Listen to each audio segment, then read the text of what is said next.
By releasing the book How to Win at Chess, Levy Rozman, also known as Gothamchess, surprisingly proved once and for all that he is not illiterate. I gotta get checkmate. After months of waiting, the internet chess teacher finally released his book How to Win at Chess. And let me say it right away, this book is amazing, but also a little bit rough around the edges. And I will tell you in a second what I mean by that. If you want to win this book, make sure to stay tuned until the end. Bro, what is going on with that book? That's obviously not a real copy of How to Win at Chess. Yes, I know, this is not a real copy of How to Win at Chess. I pre-ordered the book, but somehow it still didn't arrive, so I still wanted to have a prop to hold in my hands while filming the video, so I busted out the old finger painting and made my own copy of How to Win at Chess while reading the ebook. Corporate needs you to find the differences between this picture and this picture. They're the same picture.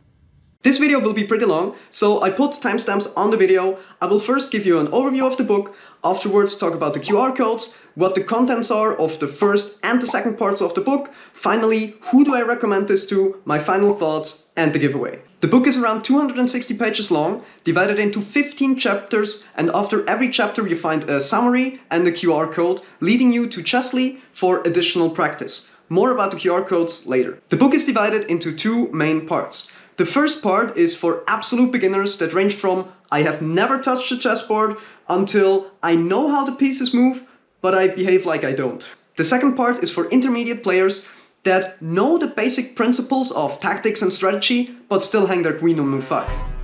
One thing that is very unique about this book is that you at no point need a physical board to read the book. This makes it one of the only intermediate books I know of that you could potentially read laying in your bed, driving to work, or during spinning class. I must say, this made a huge difference for me in terms of motivation to start a book. Usually when I read a chess book, I have to make space on a table. I have to get a physical board, the computer to double check engine lines, and sometimes even a notebook to write down moves. Here, I could just lay on the couch, open up the book and start learning. This made it way easier to start. He compensates the absence of a physical board with the QR codes at the end of each chapter. The QR codes take you to the Chessly websites, where the core concepts of the chapters are explained again, showing you a virtual board that you can click through. Also included are drills, where you can practice the same concepts again on an interactive board. I must say, this is amazing. I love this idea. As a chess teacher myself, I know that students never actually learn anything by just listening to you or just reading anything about chess. You have to practice and repeat everything that you learned. And for that, this is just amazing. But here's also why I said the book is a little bit rough around the edges. While the idea of the QR codes is just brilliant, the execution is just not perfect. It's still very good, but I think this could have been even better. Oftentimes while going through the puzzles, I purposefully did a wrong move of the same kind of mistake that my students also would do to see how the program reacts.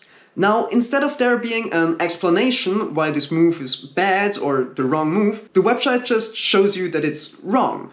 And I thought it's very sad because this would be a great opportunity to explain further why this move was wrong. Of course you might say now, well, he can't put an explanation for every wrong move there is. And of course you're right. But I'm talking about puzzles he specifically designed so that there's a move that looks right but is wrong and another move that is actually right. Let me show you an example. In the first example we have a checkmate in 2 with queen and bishop using the weak squares around the king. In the example right after that we have the same general pattern, but the move from before does not work anymore.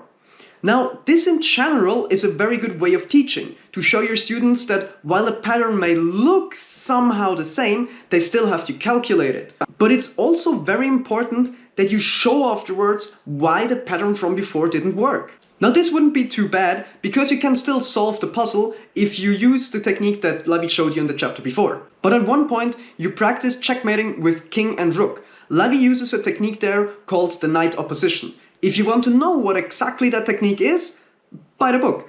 Of course this is a good technique, but if you now try to do this on Chessly, it will tell you it's the wrong move, which can be very confusing for a beginner. Now, I think I know what happened there, because Stockfish actually prefers the move that the Chessly analysis board also prefers. The point there is that Stockfish afterwards uses a different technique to execute the checkmate. So this can be very confusing for a beginner. Now I don't want to hate on Levy. In all of the additional Chessly content, there are very few mistakes, so overall it's still a very useful thing. Especially if you consider the insane amount of additional content you get there. I would estimate that the QR codes alone expand the book for about 50%. There even are complete Grandmaster games you can click through with comments explaining every single move. This is tremendously helpful for players of all levels. But enough about the QR codes. What do we actually learn in the book? As I said, the book is divided into two parts. Both parts have roughly the same build-up. We start with openings, endgames, tactics, and last but not least, strategy. In the first part, he starts with explaining the overall rules, how to play out the pieces, and other stuff. And I don't want to be that guy, but I actually found a small mistake there. He explains the castling rules, and he explains that you can't move through a check, you can't castle if the king or the corresponding rook have already moved, which is of course correct, and that you can't castle if there are still pieces in the way. Do you notice something? He completely forgot that you can't castle out of check. And this is really not self-explanatory. A lot of the students I have are very surprised when I tell them that that's a rule, because they think, well, if I'm in check, I'm allowed to move my queen one square. So why shouldn't I be allowed to move it another square further away from the check and castle? I really hope this gets fixed in the next edition. Other than that, the part is very well written and easy to digest. Huh, easy to digest, you say? Please don't eat the book. He then shows us literally how to win at chess, so checkmating, resigning, etc., and the different ways to draw. Then he carries on showing the basic openings, and while I liked this chapter, I would have loved if he actually explained one opening, just move by move, the complete opening. He shows off the principles and what positions you want to reach, but he never shows you like e4, e5, knight f3, knight c6, and so on for just like a simple 4 knights. But to be fair, if you use the QR code and go to Chessly, you will get exactly that. I still think it should have gotten a place in the book. In general, he uses a lot of chess lingo here, and I think this is very good for beginners. For example, in most books, they don't really explain what theory means, or what we mean by saying this is still theory. Levy uses a lot of that language, and immediately explains it after that. So this will be very good if you want to keep studying with other resources. He then goes on to basic endgame theory and basic checkmates. Here he does a very, very good job at transcending from very easy, super basic stuff to more advanced stuff, even stuff like checkmates in 2 and 3. The next part is about attacking and defending. And here I started to notice something. If Levy's name would not be on the cover of the book, I would have no idea that Gothamchess actually wrote this book. There's almost none of the typical humor and creative explanation that we are used from Levy. Yes, there are some, but it's very rare. I noticed this especially in the part about pinning. Levy has this saying, PP on the PP. Hey yo, what the fuck? Put pressure on the pin piece. and I must admit, I blatantly stole this from my own chess classes. Because no matter what, this always gets at least a chuckle out of the people when I tell them that. And it makes it way more easy to remember because it sounds so, well, weird. And I found it really sad that he did not include this in the book, because it's amazing. Whenever I tell the students, they just remember it way more easier, and if they have a pin in the actual game, they immediately think of, oh, PP on the PP, ha ha ha ha. They smile a little bit, which makes it, again, easier to learn, because you have a good feeling, and they play better.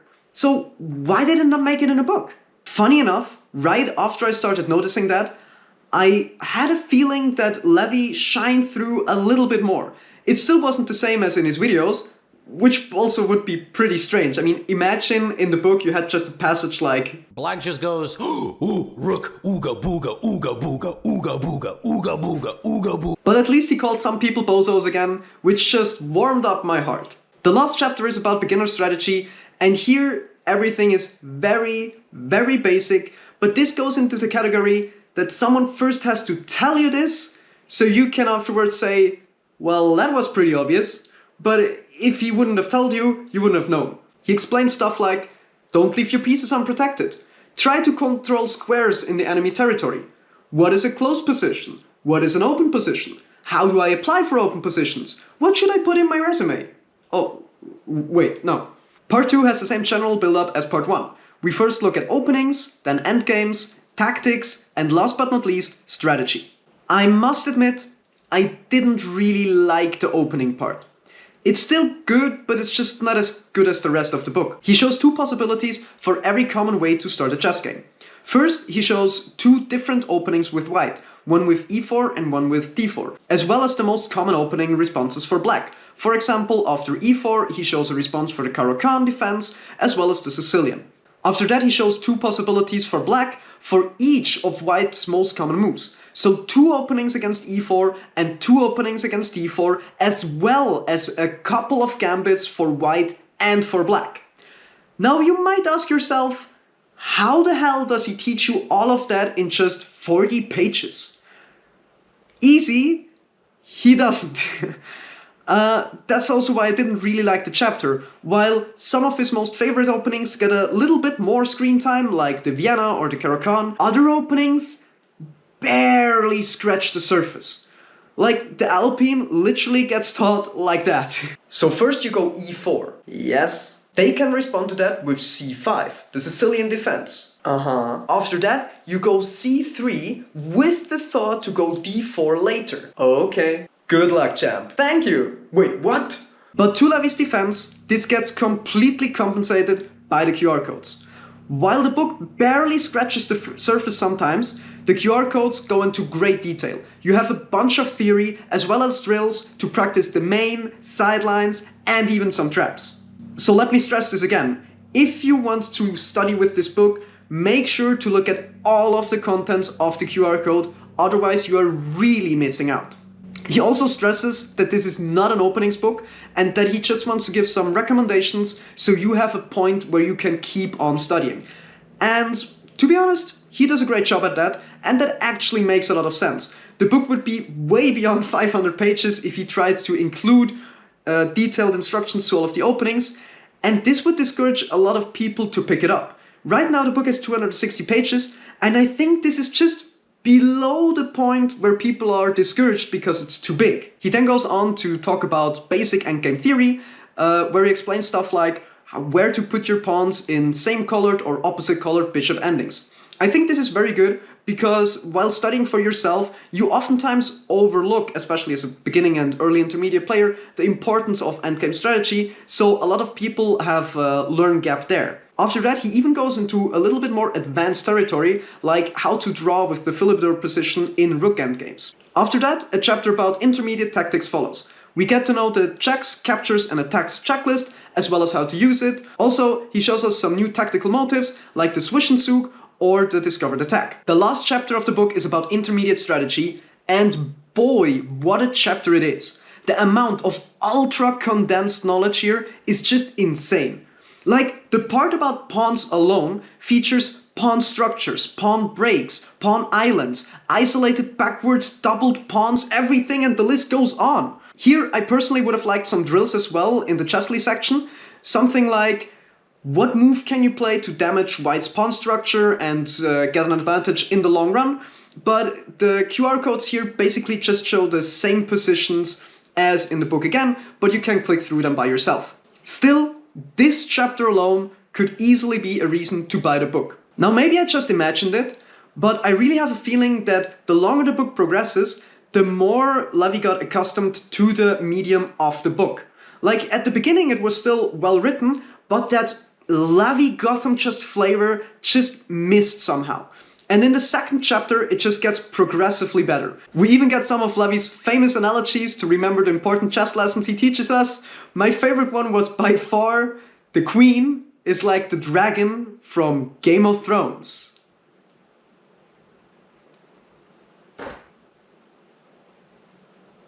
Because they both like to eat stuff? I also love how he does not actually further elaborate that. It just like That's it, and remember that. Dragons. So, who do I recommend this book to? I don't like to give recommendations based on ELO, because if I say, this book is great for 1500 ELO, you don't know if I'm talking about Chess.com Blitz, Lichess Rapid, USCF, FIDE, or whatever else there is. So let me say it like this. If you don't know anything about chess, or you have a friend or a relative you want to introduce to the game of chess, this is an awesome first book. Now for part 2, I would say, if you're ever in the situation in your games where you don't know exactly what to do, like when you play the opening, you play the theory, and then you're standing there like, what do I do now? Or if you are in the endgame and your complete plan is to just push a pawn to the other side, this is a great book for you and you will benefit greatly. Also, if you're maybe above that, but want to make sure that your fundamentals are really safe and that you don't have any learning gaps, this is also a good book to make sure that you know everything that you need to know. I don't want to ask his Levy too much, but I really think this is an amazing book. The amount of ultra-condensed, well-written knowledge is just incredible, and I love the idea of the blended learning with the QR codes. If the QR codes get a little bit of a makeover so that common mistakes are explained as well, I think this could very well be the best chess book for beginners that was ever written. So I wanted to give this book a rating of 8.5 out of 10, but then I remembered that on page 6, Levy said en passant wasn't forced, and I will never forgive him for that. Also later, he recommends the London system as a good opening for white, and honestly, that's just rude. So I hated the book, and if you also want to get disappointed by Levy and win this exact book, well, maybe not this exact book, but the book that will hopefully arrive soon, then all you have to do is give a thumbs up, be a subscriber, and write in the comments, I want the book. Somewhere here you should find a video where I contradict everything I just said about the London system. I hope you have a nice day. Get out of here.